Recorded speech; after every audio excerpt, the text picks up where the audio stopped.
ब्रह्मः गुरु विष्णुः गुरुदेवो महेश्वरः गुरु साक्षात् परब्रह्म तस्मै श्री गुरुवे नमः।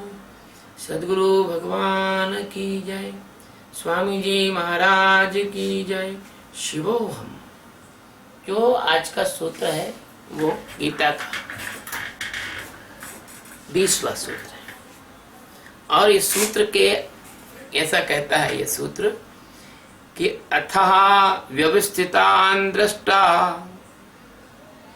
धार्तराष्ट्रान् कपिध्वजः प्रवर्ते शस्त्र संपाते धनु उद्यम्य पांडवः।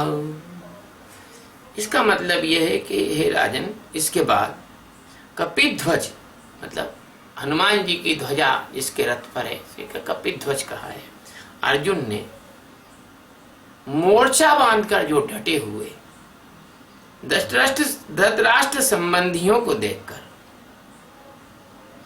और शस्त्र चलाने की तैयारी के समय धनु यानी धनुष को उठाकर उद्धम यानी उठाकर ऋषिकेश श्री कृष्ण भगवान से ये वचन कहा। क्या कहा भगवान से? ये आगे आएगा। क्यों कि ये 20वें सूत्र में है और 21वां सूत्र इसके बाद आएगा। ये 20वां पूरा हुआ।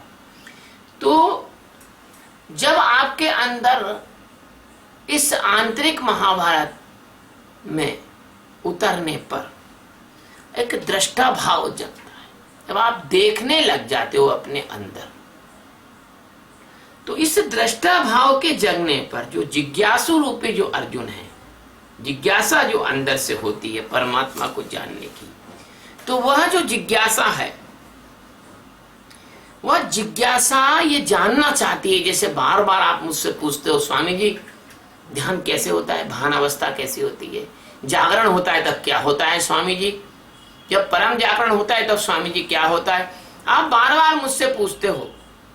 ऐसे ही जो जिज्ञासा रूपी अर्जुन है ये देखना चाहता है, ये जानना चाहता है कि मुझे कितना समय लगेगा, मुझे क्या क्या करना होगा। वो तौलता है अपने आप को।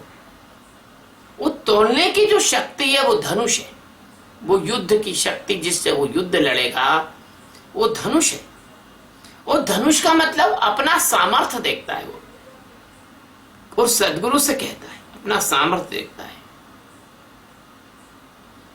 अब जो है अर्जुन का जो जन्म है वो तब हो जाता है आपके अंदर जब आप परमात्मा पाने की तीव्र जिज्ञासा आपके अंदर खड़ी होगी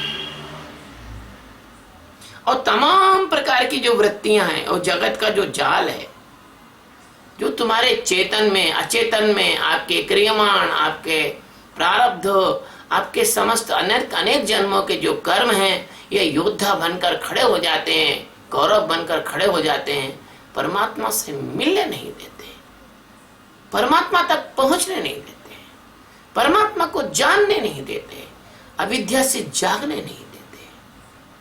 तो जब ये अर्जुन ऐसे भगवान से कहता है हे प्रभु ये बताइए कि मैं किन से लड़ूंगा, ये आगे का सूत्र आएगा। लेकिन वो अभी वो है अथ व्यवस्था दृष्टा। और जब सेनाओं को खड़ी होकर देखता है, जब वो सोचता है कि मैं ध्यान करता हूं तो मुझे लोभ आ जाता है, मैं ध्यान करता हूं तो पैसे का चिंता ना जाता है, मैं ध्यान करता हूं तो पत्नी बच्चों की चिंता होने लग जाती है, मैं ध्यान करता हूं तो मुझे लगता है ऑफिस के लिए लेट ना हो जाऊं, मैं ध्यान करता हूं तो मुझे लगता है कि घर में माँ बीमार है उसके डॉक्टर को दिखाना है, जब मैं ध्यान करता हूं तो मुझे लगता है कि मेरी पत्नी को डेंटिस्ट से अपॉइंटमेंट है, जब मैं ध्यान करता हूं तो मुझे लगता है कि कल एक फाइल इनकम्प्लीट है वो मेरे आज अफसर के चेंबर में ले जाना है। ऐसे अनेक प्रकार की ये कौरवों की जो सेना है वो बीच में खड़ी हो जाती है। वो साधक को ध्यान करते समय पूरा का पूरा विचारों का बवंडर खड़ा कर देती है, अशांति खड़ी कर देती है, छटपटाहट खड़ी कर देती है, बेचैनी खड़ी कर देती है। और कभी कभी तो साधक को ध्यान में से उठाकर ले जाती है कि कल करेंगे ध्यान, अभी जल्दी नहा धो के तैयार होकर ऑफिस जाना है। कभी कभी तो साधक को ध्यान भी नहीं करने देती। तो ये जो अवस्था है, ये जो व्यवस्था है, ये जो चक्रव्यूह है, इसमें जो व्यूह रचना है, इसमें जो कौन कहां पर फिट है, इसको अर्जुन देखकर और अपनी शक्ति को तोलकर अपना धनुष उठाकर और भगवान श्री कृष्ण को कुछ कहता है। और आप ताज्जुब करोगे कि रामायण के उत्तरकांड में 117वां दोहा है, वहां उसमें लिखा है सोहमस्मि इति वृत्ति अखंडा दीप शिखा सुई परम प्रचंडा। वो उसमें लिखा हुआ है कि इंद्रियों के जो देवता हैं वो जबरदस्ती इंद्रिय झरोका नाना तहां बैठे देव का स्थान, ऐसा कुछ है, वो जबरदस्ती खिड़कियां खोल देते हैं ताकि आपका ज्ञान का दीपक हवा से बुझ जाए। वासनाएं, कुंठाएं, आकांक्षाएं तीव्र रूप से आपके अंदर प्रवेश करती हैं, तीव्रता से आपके अंदर प्रवेश करती हैं। ऐसे सामान्यता नहीं, सामान्यता तो चलो थोड़ा बहुत गड़बड़ी होगी, लेकिन ध्यान में बैठे तो एक बवंडर खड़ा होता है, और वो बवंडर विचारों का बवंडर, वासनाओं का बवंडर, आकांक्षा का बवंडर, इच्छाओं का बवंडर इतना जोरदार खड़ा होता है कि कभी कभी तुम ध्यान करने बैठते हो तो ध्यान करते करते भिखारी हो जाते हो, भगवान से कुछ मांगने तुमने लग जाते हो। कभी कभी तुम ध्यान करते हो तो ऐसे हो जाते हो कि तुम्हारे अंदर से कोई ईर्ष्या, कोई जलन, कोई द्वेष, कोई ऐसा बदला लेने की भावना खड़ी हो जाती है किसी के प्रति।